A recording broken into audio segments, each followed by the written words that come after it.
Well, hi everybody, it's Hubby here with Just About Anything Garage, and we got part 4 coming at you at the EFI swap. This one's going to focus on solving issues that popped up during the installation, so we hope that you enjoy that, okay? And we'll see you at the end.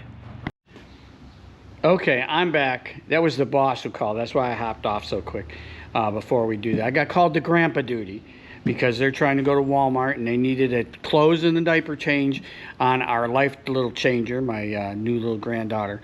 So I went in and took care of that. And yes, I'm very handy. I can change diapers. I should probably put a diaper changing station here in the shop somewhere, right? Because I get called to duty all the time. But anyways, back on to Ghost here. What we were saying was I needed the 5-volt reference. It works, it does, but it causes the relay to chatter when it closes on that because the current output of those is not high enough to handle the relay. It integrates it. It closes open, it integrates current, and finally keeps closed and it gives voltage out. But the reason it does that is it's protected. It has a protected output. If it goes over an amp, the ignition circuit output will reset and do that, and that's why it's chattering like that. It keeps resetting until finally it closes it. So what I was saying is I could use the relay output that's on the PDM to go ahead and trigger it. I just need to find a way to generate a negative trigger on the relay control because it's a negative trigger. And you know, in a car, mostly you have positive triggers, right? I have to pull something to ground. And the way I would normally do that, like I was saying, is I'd use, like they're using for the outputs, an IGBT, which is an insulated gate bipolar transistor, to where you can put a positive signal on, it'll turn and pull the signal down to ground. So we may do that, or we may come up with a totally different way. I don't know, but I don't want the 5 volts driving the sensor unless we're using it, right? Otherwise, you're going to burn the sensor out. But everything is hooked up. I was showing you that earlier. All the I put the vacuum line for the reference for that on. I hooked all the vacuum lines up, the ported vacuum for the distributor. So what's left to do up front here before we wrap that front up is I got to get the old fuel pump off. We're going to need to route the can. I still have to route the wire for the 5-inch display. I did put the display in where I want to have it. It sits really nice right in the ashtray section. I'll show you. So I may not have to mount the holder. See it sitting right in there. Maybe you can. And then we got to route the wire up and connect it to it. And then once we do that, we're pretty much all together with the exception of waiting on the fuel tank so we can hook up the fuel pump and the gas sending unit. I got the gas sending unit all connected on this end. Underneath here, we're going to clean the wires up. We're just waiting a little bit because, you know, we got the additional wiring harness with the wires we're not using. We don't want to cut those off, so we're going to figure out how to do that. And then we're going to pull everything together, neaten it up into nice piles, and make sure everything is, you know, out of the way, not getting heated. I have, and they should be arriving today, spark plug wire looms, nice ones, to put on this so that we can get the wires, the spark plug wires, up and out of the way and not coursed on anything. So hopefully I've routed this enough such that when I do that I don't have to disconnect anything in order to get it to go. If we do, it's no big deal. The other thing we did is when I was testing the 5-volt circuit is the ECU of course comes on and tries to drive the pump. I was checking the back here where the pump connections are to see if there's 12 volts out, and there is 12 volts going to the pump wires, which are right down there.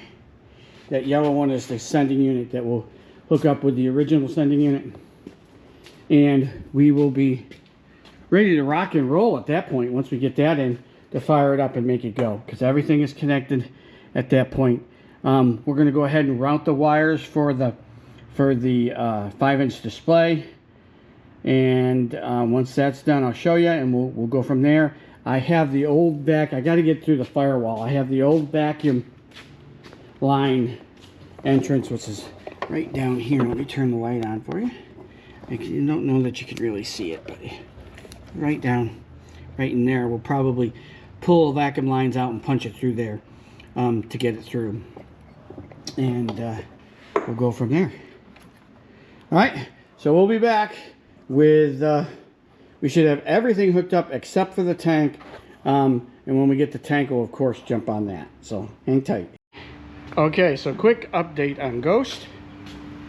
We got these out. We're going to go ahead and we're going to get them on and get this stuff organized. We're about ready to do that. This is primarily set with the exception of what I talked about. I'm still waiting for the part to go ahead and get a negative trigger so we can turn it on and test that. But I talked to the guys at, what was it, Zip Corvette, where I've got the tank and stuff. And they were just waiting on the filler neck, which should be in this week. So it should ship towards the end of this week, early next week. So yeah, 2 weeks, 2.5 weeks we had to wait for the tank to be shipped. So hopefully it'll be here soon. In the meantime, I'm getting ready for to put the pump in it. Okay, so here's the Aces pump. We got to obviously hook up the pump, but we have to get the length first. That's what you need to do. There's a couple things that we need to do, but one of the things I was looking at was we have a check valve that we have to install. And so I was thinking, why don't we just put the check valve right on the thing. Evil Energy has, you can get them anywhere actually, AN6 to AN6 females into the males. So we just got one. I just got a couple that go one onto the power onto the pump output here, and then through the check valve straight out, and we'll just do a hard wire. It level wise is perfect. Here's the with it sitting flat, it goes straight out, so it shouldn't interfere with mounting of the tank. I've got the other lines marked. This is V over here for the vent. And we'll probably use a 45 for that and have it follow the contour of the tank down, just put the vent line down. And then we have the return line right here, and that'll be a straight line in with what we have connected. And we'll just connect, of course, the pump output right to the check valve. And we should be good to go once we get that in there, get it up in. We'll have this all set and wired. I'm going to take and wire connections directly to the pump connections here. We're going to put it on weather pack connectors. We'll run it right out. The same thing we'll do for the tank sending unit. Put a weather pack connector, put them on this end on Ghost, and then all we got to do is when we put it in there, just plug, pop it up in there, get the straps on, and she's good to go. Connect the hoses, of course, and we'll be good to go. But that's where we're at. We're just waiting on a couple little things. We'll wrap this up, and we should be able to get her fired up within the next couple of segments, I would think here. So stay tight. We're about to get the candy of her firing up, and hopefully she'll run really nice. Looking for crisp throttle response, decent performance, and some fuel economy. So it'll be interesting. All right, so we'll be back when we're on to the next section. Well, hi there. How about an update? It's been probably, what, 5-6 days, not quite a week since the last segment, and we were going to go ahead and we were going to put on, where are they? Right here. We were going to go ahead and put the wire looms on, but we're not going to do that immediately, because as I started to go ahead and do the wire looms, what it was showing me was, in order to get them all the route, they want to route behind the distributor instead of coming across the top, because in the back is where the looms line up. And to do that, I'm going to have to unplug all the wires and find the longest and redo those to do that. But I don't want to do that just yet, because I don't want to introduce, I get stupid, I get called away for a second, I swap a wire, and this thing, once we get it together, doesn't run or anything. So we're just going to keep it as is as we're doing that to get it done. I've also called Zip Corvette, asked them to ship the parts. They're still, all they're waiting on is the filler neck, and I have a filler neck out on the 68 tank. We can look out this window. I think we don't have to go outside, but yeah, that filler neck that's on that tank right there, that's a 68 tank in front of my 77 tank, and the filler neck's fine. It's just got a little rust on it, a little surface rust. So we'll just pull that one off and we'll use that one. I ordered all new gaskets and all new screws for it and everything. So I kept they're still going to ship me the new filler neck. So if that comes in time, we'll put it on the tank. But if it doesn't, we won't worry about it, and we'll just save it for another tank or whatever we're going to do.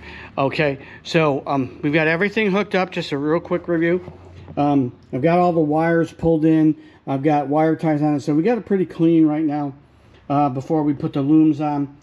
This little setup, remember, we got to get 5 volts for the sensor over there, is almost ready. We got in the little breadboard circuit board. This thing right here, you see it? It's an optocoupler. Basically, this is the input side, this is the output side. You put your control signal in here, VCC ground, and then the output will go low once you activate it. It's because we need a ground, negative ground trigger. So we're going to go ahead and set that up. We'll just put it in a big piece of heat shrink to protect it, and it'll probably sit right in down here like this. It'll connect over. Again, we'll use the ignition switch output when it goes live. We'll turn the optocoupler on. Optocoupler will then go ahead and go low and trigger relay number 1 control right over here, which will turn on V relay right down here and power up this relay. Because remember, the issue we were having when we were connected directly to the input was the current to close the relay is a little higher than what the output of that it will supply. So the optocoupler will be 50 milliamps, so it's not going to be, I mean, the ignition switch won't have any issue with it. And this is off of a 10 amp output for the relay because it's a relay control. It's being used what it's intended to, and then it turns the power on, and this puts 5 volts out over to the system. So we'll be all set with that. Everything will be wired up correctly. I'm going to route the cable for the 5-inch display and to be able to do it. And what we're going to do is, you can see I've got my side panel off here. I've got an access right where the boot is, going down to the down underneath, and it can come up the tunnel and then into the engine bay. So that way we don't have to poke any holes in the firewall or pull anything out. So what we're going to do is I'll go ahead and pull this stuff apart so I can get to it. What I basically have to do is take off the black boot that's on top, the dress one, so I can get down in there. We're just going to punch just a teeny little hole big enough to push the connector and the wire through on the rubber boot, and then we'll just jack the car up, pull it through, and go ahead and connect it that way. And then put it all back together, and we'll be good.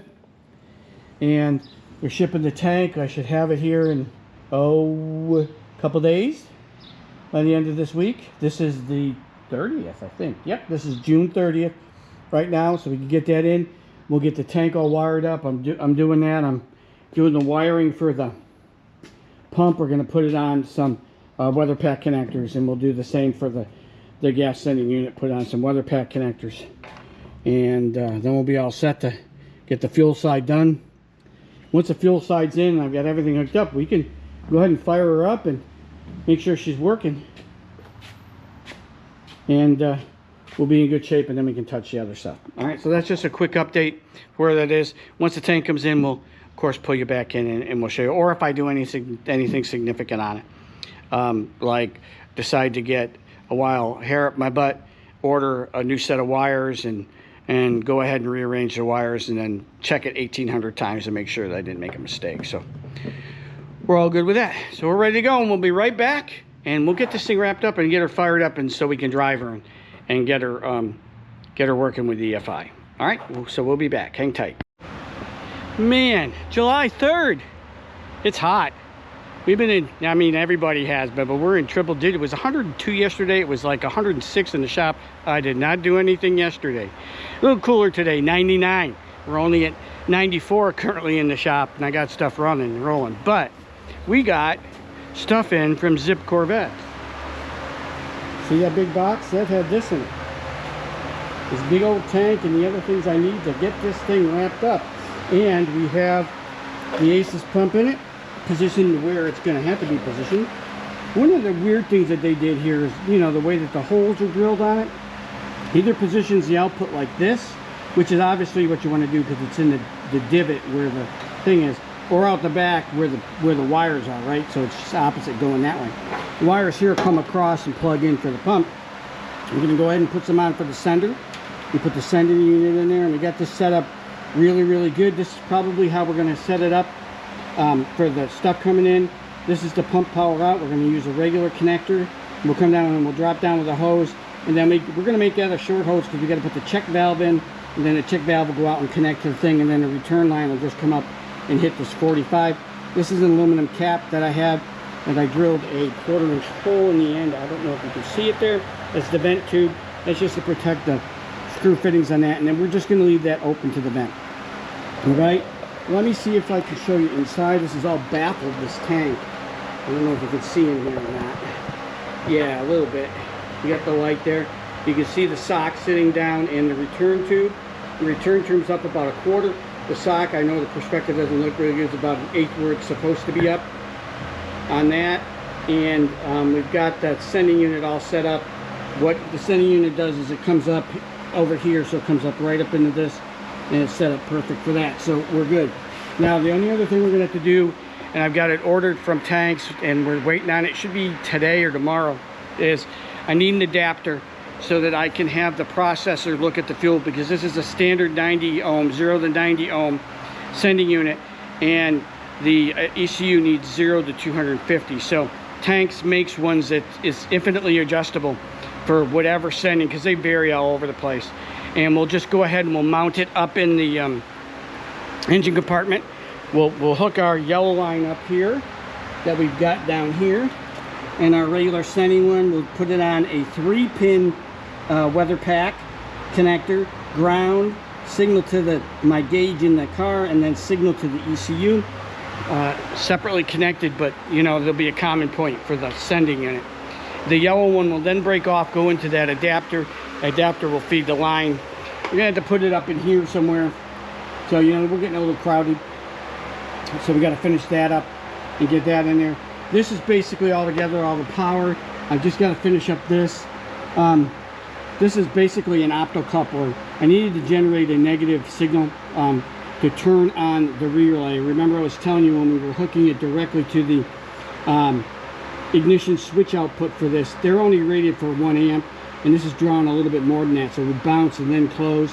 This is now on the relay output, which is 10 amp to control relays directly, and it's controlled by this relay here, but it needs a negative trigger. So what this does is when the ignition comes on, it turns the LED on, the optocoupler here. The optocoupler then turns on and pulls that line down the ground and turns on. It works perfect. I just want to pull it apart, tint the lines because of the connectors. Then we're gonna get everything tight and cleaned up, put probably some dielectric grease, and then we're gonna put a big heat shrink over the top to keep it, and then we'll mount it inconspicuously out of the way, and we'll have our negative trigger, and we'll be good to go. All right, so we're almost there. As soon as we get the adapter in, and we don't necessarily have to wait for the adapter, because we could still test the fuel system. We can still see if it starts and still see if it runs. So the next thing we'll do is I'm gonna wire up the sending unit with its connector, make sure that we are correct on how we're gonna get our hoses connected up. Then we'll do all our little mini hoses, the check valve. We'll get those in, we'll get that tank up and in. I have a neck for it as well. The neck was the only thing from Zip that they were waiting on shipping, so I said ship everything but that, because I had a neck that's off of a 68 frame that I have that's gonna go underneath Ripley here, and it needs a new tank anyways, or we'll use her tank. So I just took the sending unit here, we put a little paint on it, cleaned it up. We'll go ahead and use that and its cap to put on it, and we'll be all set and ready to go there. All right, so you hang tight and we'll get set up, clean up around her just a little bit and get her up in the air so that we can get the tank positioned once I get that sending unit on. All right, so we'll be back. You guys hang tight. Sometimes I like to outthink myself. I go, where am I going to put this check valve? I want to put it at the gas tank, so I was going to make a little section of hose and put it in there, and if we had issues with it, we'd have to drop the tank. And I said, no, we don't have to do that. You just put the check valve right there going into the throttle body. It'll hold pressure to the throttle body, and that's what it's there for. You even look at the return diagram for it, and it has it somewhere between the pump and the throttle body. I can move it down to here perhaps to where the filter is, and then it would hold pressure, and you'd have some capacity within the filter, but I think we'll just leave it there for now because that'll work just fine. All right, just thought I'd bring that to you. We got the gooseneck, right, filler neck, all painted, the one that I had. It's sitting on there. We're going to get ready to attach that. And once we got that done, got a little bit of wiring for the fuel sender, and we're ready to go. And like I said, looks like we're going to use these fittings, and I just drilled a hole in the end of a cap for the vent, and so we had a nice clean connection there, and that'll just act as a vent. So we're just about ready to go shove that sucker up in there. So hang tight, we'll be back. Yep, still hot in the shop. I'll show you once the temperature comes around here. 96. It is hot, hot, hot, hot, hot, hot, hot, hot. But we got to get this done. Okay, so we get the tank all together, and we got it. We're test fitting it now. Let me show you. Here it is sitting in here. We got it on our stand. We got it up in the air. I got all the electrical plugged into it. This is the sending unit signals. This is the power to the pump. Plenty of line, as you can see, and we'll neaten it up and spool it up. The straps are in, ready to go. I used the old straps. They did send new straps, they're right here. But as I was checking them out, they're shorter than the originals. And this tank is basically the same dimension as the other one. So we're gonna go with the bigger straps.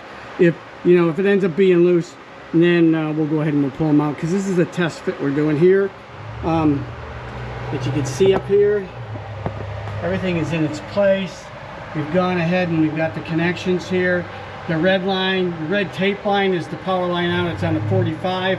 Return line's on the 90. The strap is going to come right down over the sending unit. So what we're going to do about that is we're going to go ahead and take a piece of this thick foam. We're going to cut it to fit, cut a hole out, put it in there, and let the strap come down over the foam so it won't short anything out when we do that. And also, we won't let the lines or the electrical be underneath the straps. We'll get them above the straps. That's not going to be a problem at all. But everything's there.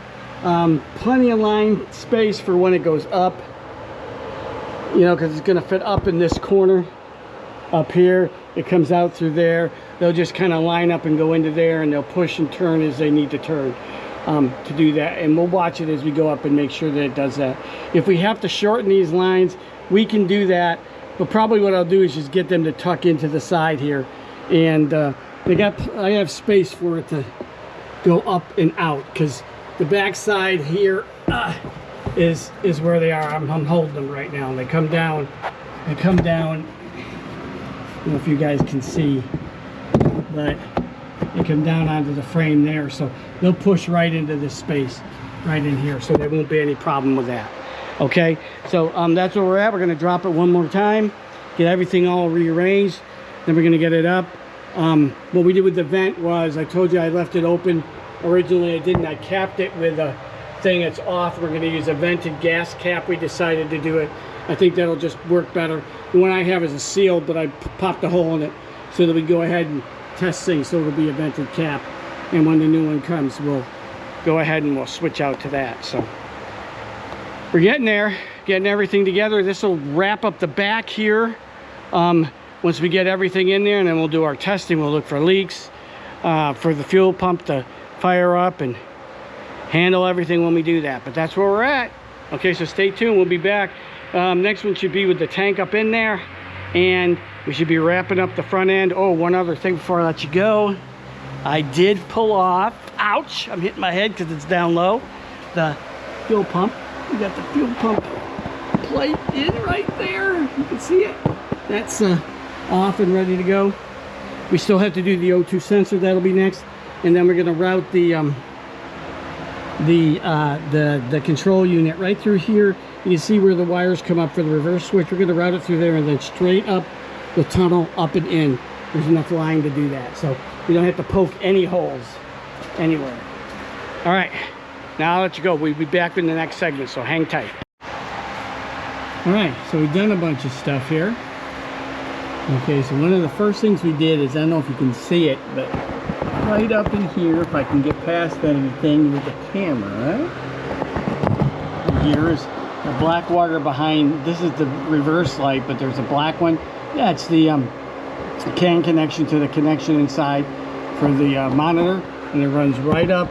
I don't know if you can see it. Let me turn you up a little bit. Right up there. See it running against that. It goes up into the end compartment and connects. So that's all set.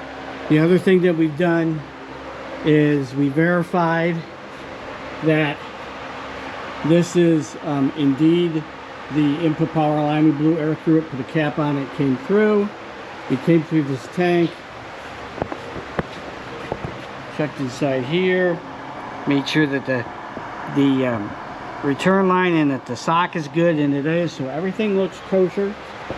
So we're going to go ahead and we're going to get the tank installed totally in here, and then once the tank's installed, we're going to turn ourselves to the oxygen sensor, because that's the last thing that's the pain in the ass one, because we got to figure out how we can effectively drill it and weld it where it's on. Like I was showing you earlier, there's a little white dot right here is where the whole center of the hole is, right there. And we got to be able to weld up and around in here. And got to get the weld head in there. So we're going to look at that a little bit closer to see how maybe we can drop this down just a tad. Put a little pressure on it, pry it down just a little bit, get a good weld on it, because that's the only thing I'm really concerned about.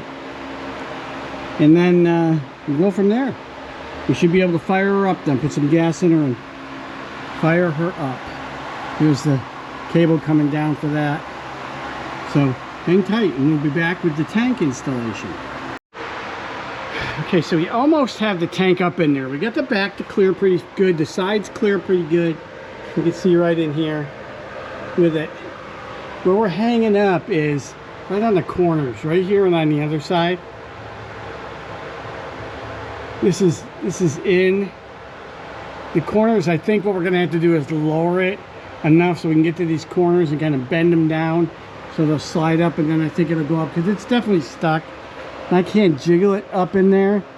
There's enough on there. You see there's a whole bunch of space here. It's just that it hits these corners and gets hung up. And once this pops up, it'll clear that. But it's still got to go up, because the support bar that these strap into go in here, and it comes flush across with the channel side, this side that's looking at the camera, facing down. So it goes up like this, like that. So we got quite a ways that tank needs to go up. So I think what we're gonna have to do is let it down and bend those corners in a little bit in order to get that to fly. So I'm gonna go ahead and do that. We'll tell you how it turns out. Hang tight. Okay, so it's up and in there. Now the straps aren't super tight. I mean, I can pull on them and there's plenty of slack on them, especially this one over here. So the more appropriate play, did that not come down or what? More appropriate play may have been to use the new straps, which if you remember, we're saying they look to be shorter, and they may need to have been because of the tank, but it's not coming anywhere, because I did fold the corners in up there. You can see them to get it to go up, but it is stuck up there. I mean, we can get it out if we need to, and I'll do something to make sure that the straps don't come out, but the tank ain't going anywhere. This bar is flush against it, so it's not going to drop out. The back is locked in on the back. I believe we're okay up here. We get a camera view in there. I hope we get a camera view. I can't see that everything's okay in there, I hope. Seemed to go up in and all right. Just took a lot, you know, if we have to, we'll drop the tank and do it again. What we're gonna do now though is we are gonna let it down, and we're gonna check to see if we did get a good alignment up there. Like I said, we'll do it till it's right. So let's go ahead and do that. Raise it a little so we can pull the locks.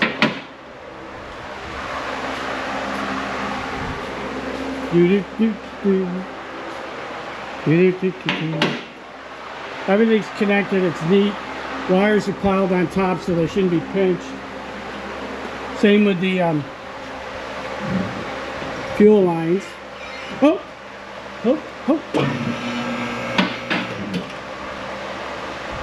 This is where you get stupid. and you flip your car off your lift because you forgot a stand.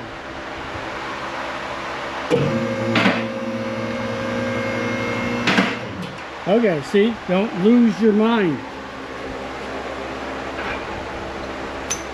Of course I threw that. You flip it right off backwards doing that. I put it there because we were pushing on the back. Dumb, dumb, dumb. I will chastise myself severely later. Alright. Now let's try that again. We'll have to go up because we got to do the oxygen sensor still, but let's make sure we get the tank correct and everything's kosher there without dumping it off the lift.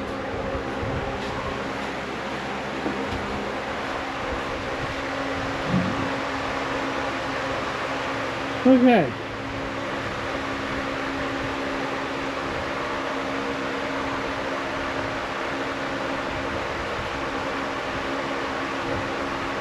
Do do do do do do do do do do do do do do do do do. All right. Let's go see if our film neck lines up appropriately.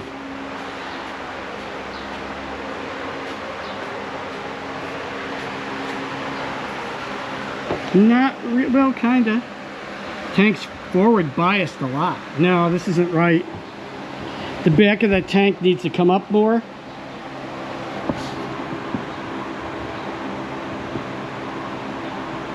Alright, gotta go back up. It's gotta come back out. Because this is not correct.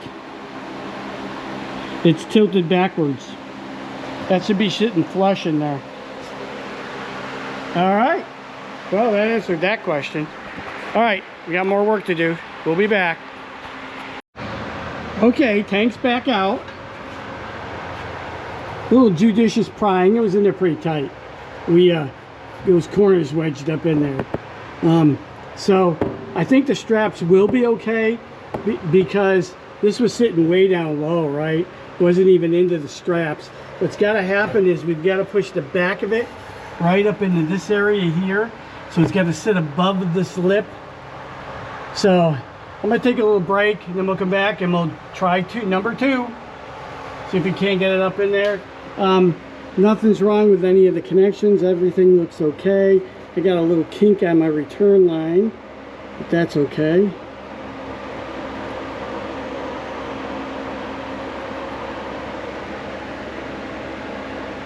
Everything should be fine here. I hope. We'll find out. But we'll get it up in there correctly. Yeah, back end's got to get up in there. See the back tang here, the lip was catching on the top part of this rail here, right there. And they can't do that, it's got to be up above it. So I might take a little break and then we'll come back at it. We'll get it up in there correctly. All right, we'll be back. You know, it never ceases to amaze me when you actually do things the right way, how easy it is. That thing just popped right up in there when you put the rear end up in there and then push the front up in like it's supposed to. This is loose, which is a drain for the seal up top. Let's go ahead and take a look up top. Sorry, pointing you around everywhere as we get this done here. Ugh. Up the stairs.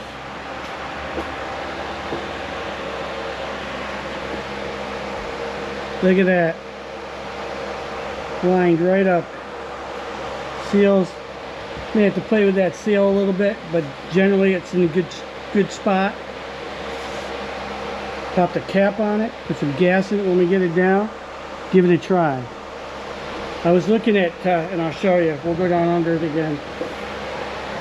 At the connections for the pump. They look like they're okay. There. Right up there. I don't know if you can see them on the camera. We can get in there or not. They're not hitting. They're close to. They're going back into this compartment here. Get the camera up in there, up into here. So I don't know if we'll get any footage from that, but I guess we'll find out when I go to edit, huh? And we'll certainly know when I fill the tank, go to pump if we got a leak. So there we go. Tank's in, and it's in correctly this time. Woohoo! Of course, we'll trim this off. This is a drain tube. We'll trim it off here. It'll be good. All right. On to the next piece. We'll be back. All right, we're back on this, and we got a couple things done, and we're cool. It's raining. It's nice. We can actually work out here. Anyways, last segment, the tank is in. It's all installed. We're about to put some gas in the tank, and then we're going to go ahead and check for leaks. But I wanted to do this little segment here for you because if we get a leak, the leak is probably going to be up where the tank in here and right over here is where that connection for the pump is, right? That we did, and they installed correctly and okay, and they fit all right. But I had a problem with the return line in that it kinks a little bit because of the angle that it's got to come in at, and so I'm concerned with the leaks and stuff. And the reason that we might get a leak is we're using a PTFE cable, which came with the kit, with the EFI kit. This is part of the cable, and you can tell PTFE because it's got the white inner liner there. It's the hard plastic. It then goes in, it has a metal wiring, and then the output, and it's a lot thinner. You know, overall size for 3/8 diameter is a lot thinner, but it's not as flexible because it's a stiffer plastic. So on the ends where you put your connectors on, if you're gonna have a slightly tight angle, it doesn't do that. It likes to have a more gentle angle. And over here is when it's based on CPE, which is basically a rubber. You can see it in there. It's black. It's rubber. It's then got the wire threads and then the coating, and they handle the same pressure, right around 100 psi, but this one is much more flexible. They have different connector types. This is the connector for that, which is basically the nut just slips over the end. You just slide it on. I have a little fixture that does that, and then you just use this fine thread and you screw it in, get it all, hit it with some oil and screw it in, and you're good. This one uses a separate one where you have this little Ferris ring that slips over the white part. Where is it? Slips over the white part here, but in between where the wire is. And then you go ahead and this nut is already on there. You slip this portion in and you tighten it down. These are actually easier to assemble than these. I mean, they're not hard. Neither of them are hard, but this one's a little bit easier. This came with the kit. It came with the kit because it's smaller in diameter. This is much bigger in diameter for that. But if we get into an issue where we need to swap that out, we're going to drop the tank down. We're going to change the end connections to the CPE style, because what I can do is going to be more flexible. I can run, I don't know, what, a 24-inch pieces of lines that come out and go into the side panel where we have the majority of this for the return and the power routed, and then we'll connect it with straight on AN6 connectors to the run to the back to fix that issue there, because I think because of the angle, there's no way I can get in the straight shot at a 90 or a 45. It's always going to be a little bit of an awkward angle, and that's all based on how we had to install the pump in there. The pump, if you remember, we've got the cutout for there. You know, I was expecting it to go straight, but it doesn't. It's got to go at a slight angle. That's the way that they had the holes drilled on that. So it's either pumping and exiting the top of the tank this way, or it's 180 degrees right here, and it's exiting the back of the tank this way. And it would have had to come down with the back of the tank and loop up this.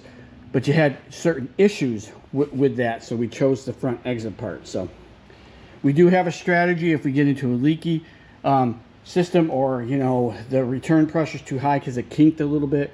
We'll have to redrop the tank and readdress that, but that's where we are. But we're getting ready to refill it. We're just doing our final checks here to make sure everything is kosher and ready to go. Then we're going to put gas in it. We're going to do the initial fire, and not fire, but just turn on, let the system pressurize, and check for leaks everywhere. make sure that it holds pressure. And once we've done that, we should be good to go. We're getting ready to just do a couple little cleanup things and get the O2 sensor in. That's the only big thing that's remaining. I wanted to think about that a little bit because, you know, we're going on side pipes. I showed you underneath where we're going to go ahead and do it. I want to see if I can get a little pressure on the side pipe so it'll drop down just a little bit so that we can get a good weld on that. That's the biggest part, is to make sure we have a good weld, and we should be good to go. All right, so hang on. When we come back for the next segment, it's going to be the fire up and look for leaks. All right, so we'll be right back, so hang on tight. All right, so we got the tank full of gas. We went and we turned it on, and the fuel pump comes on, and it stays on, and it goes off for 5 seconds, and it goes back on again. And the reason it does that is, if you remember, I'm using the PDM, and the PDM's trigger for the pump relay is apparently a negative, not a positive trigger. But when I called tech support, I must have gotten the AI version of them, because it said I could hook it directly to it. You can't. You got to reverse it. So what we did is I pulled the relay that we had sitting here for the other circuit, put it together the way it's supposed to be wired, and it works. Although the relay is bouncing when it activates. I don't know why it's doing that. It shouldn't really do that. But everything is working now. I do have a smell of gas when it comes up. So I'm not sure where that's coming from. None of the fittings up here are loose or anything. There's no gas that appears on them. So I'm not entirely sure where the smell's coming yet. I can't detect any in the back, although we'll jack it up and we'll take a look for that. It comes up to pressure, but when it does, it unloads. It must be unloading through this side of the relay, because we got the check valve right here, right there, and it appears to be working okay, I think. I guess we'll find out a little bit more. So what we're going to do here is we've got that optocoupler circuit that we're going to use to trigger for the negative trigger to turn on the voltage for the pressure sensor for the 5 volts. So I'm going to rework that a little bit. I'm going to go ahead and rig that, and we're going to put that in there and see if that stops. You know, we'll use it as the negative trigger for the PDM output, and it should stop it altogether. If it does, we'll go with that version. If not, we'll figure out why the relay's chattering, and then it closes and everything's fine. But it shouldn't. The output of the full pump plus should, I mean, it even says it right in the quick start guide. Don't use it directly on the fuel pump because it's a high current, but use it to drive a relay. So it should be able to drive a relay without any problem. But things are working. We had to clean up some stuff and just understand why it's doing a couple of little things. And track the gas smell down, see where that's coming from. We'll be good to go to the next step. So stay tuned and we'll be right back. All right, so how about a quick update? Everything is kosher now. As I was saying earlier, this needs the V pump, the R pump that triggers the thing needs a negative trigger. So we did it initially with the relay, which is over here, which may go back on. The reason I pulled it off was I was hearing chattering, but the chattering isn't coming from this. This is engaging completely. Where it's coming from is the throttle body, and what it is when it turns on, it's also firing the injectors to do a wetting shot, it looks like. I'm going to confirm that, but I smell gas coming up out of the throttle body. I was smelling gas, but there's no leaks anywhere up in here. We're about to put it up in the air to see if we have any underneath. There's nothing dripping down for that. So I put together the negative generator one that I had that was an optocoupler in here. Let me show you. Flip you up while I'm doing this. It's just an old pill bottle of mine. It's just wired together like that, and it works fine to turn that on. We may or may not do it. This draws very, very little current, if any at all, for it. We may do this just because it's more conventional. It mounts easier here. We'll put it back on the thing and let it do it. But the chattering is coming from that, and it's the injectors firing. Blah, blah, blah, blah. Because then I smell gas that's coming out. It is pumping up the pressure. It comes up to I have it set for 46. This runs at 43, so we're going to have a little overpressure. And then it's bleeding back. Now, I'm assuming the check valve is working, so it's not bleeding back through this. I suspect what it's doing is the regulator, it dead ends into the regulator, and it's probably bleeding back down through the return line. At least that's what I hope it's doing. I have no idea. But we're going to put it up and we're going to see. This is an Evil Energy valve, one-way valve. And I went online and checked them, and everything should be kosher there. It's supposed to hold pressure, is my understanding, ahead of this all the way into here. But then you do have, I mean, the dead ends on the regulator, and it drops pressure immediately when you do that. So I don't know what's going on there. We're going to check it out. But we're going to go ahead and we're going to put it up in the air, and we're going to check for stuff. Let me go ahead and keep my attention on the car, since how we almost dumped it once.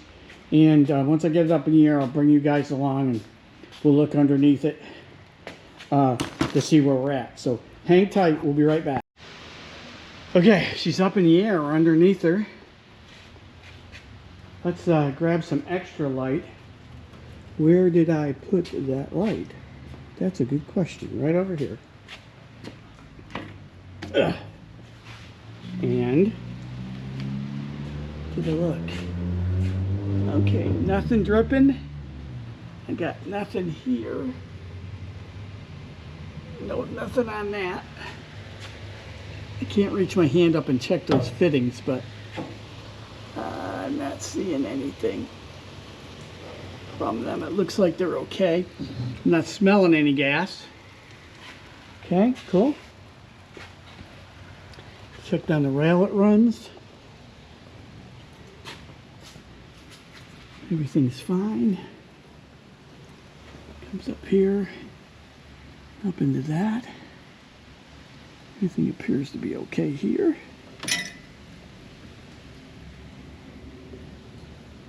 Ouch, hit my head. Nothing underneath here. No drips on the floor or anything. I got a little drip here. What is that? It's oil. Got a little teeny oil leak coming from somewhere. Or hydraulic fluid leak. But everything in terms of the gas is fine. No leaks or anything. Okay, so where that puts us is we need to do the O2 sensor. So let me go ahead and get set up for that, because I'm going to save that for last, because we got to drill holes in the exhaust and then weld the bung on. So we'll see where we're at. All right, hang tight. We'll be back. All right, onwards to the, well, I suppose it's the most difficult part for me, because it's on the car. It's getting the O2 sensor. In a normal case, I don't think the O2 sensor would be such an issue, because you can drop your exhaust system or put it on prior. So what we got to do is we got to drill a 7/8 inch hole, and then we got to weld the bung on. Okay, but we're on a circular surface, so we got some roll to the bung, right? So I want to flatten that out a little bit. So what I did is I went and I got I knew I had my big hammers. This is a 3-pound, we call it Loki. And it fits perfect. The flat of it is the size of the bung. So what we're going to do here is we're going to go ahead and see if we can't just flatten it out a little bit. We'll take Loki here and his brother Thor, you know the mythology. We're going to line them up on this and give them a whack or two and see if we can't go ahead and get that flattened out a little bit so it'll sit. Now I'm going to move you guys over this way. Hopefully I won't block you why I do this. And we'll see if we can't flatten that out a little bit. I'm going to put that right on the center, like that. Go ahead and put it up against that. Make sure we hold it in the direction we want. And just try and flatten that out a little bit.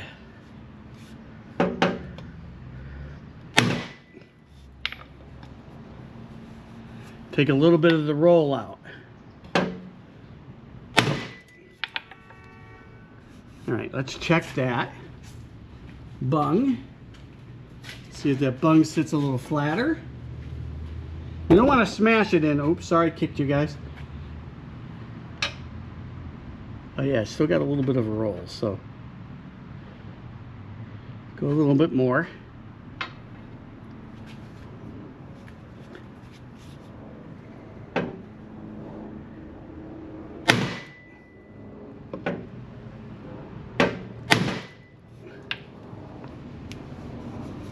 I'm going to move it over a little bit.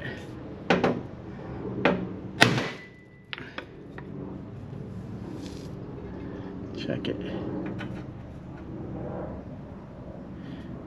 A little bit better.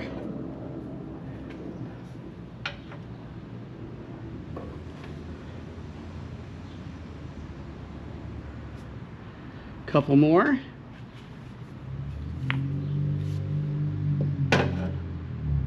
Put it right in the center.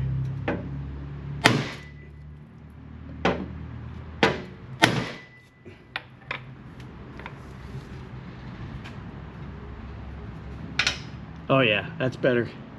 Still got a little tip to it, but not too bad. Because I think we can seal the rest up with weld. The other thing we're going to do is I got to put the bung up there, pull the welder over, make sure we can get the head tip up there because the top part's going to be a pain. So let me go grab the welder real quick, wheel it over here.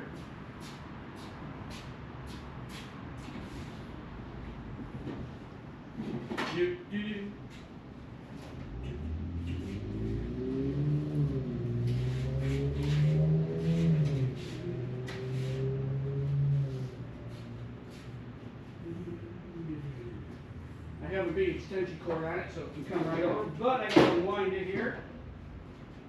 Just give me a minute. Get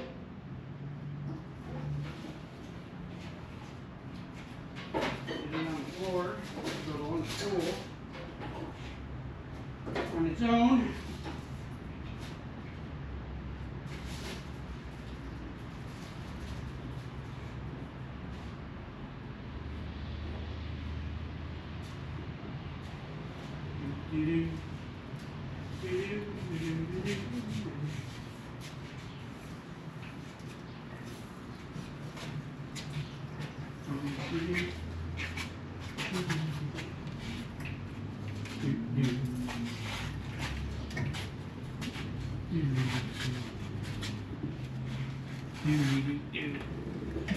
Oops. That's where we're hitting here. Get it under without. I think I'm going to run into you guys, so let me move you over here. Like this. Move that light over a little bit. All right. I've got an Eastwood. I'll show you. ACDC MPI 201. It's a multi-processor version. Can do many different things. This is the head size. Oops. Here I'm tipping. Ow! Thing's trying to bite me. Okay, so let's take the bung. Put it up there like that. Oh yeah, oh yeah. I can get in there from each direction. Won't be easy, but it won't be bad either. Yeah, see, we want to flatten that a little more if we can, because I can see the roll underneath it.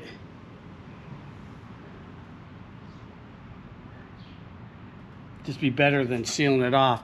All right, so let me go do that so I can get you guys out of the way and not hit you, because you're kind of in the way a little bit. And we'll show you the results, but you know what I'm about to do.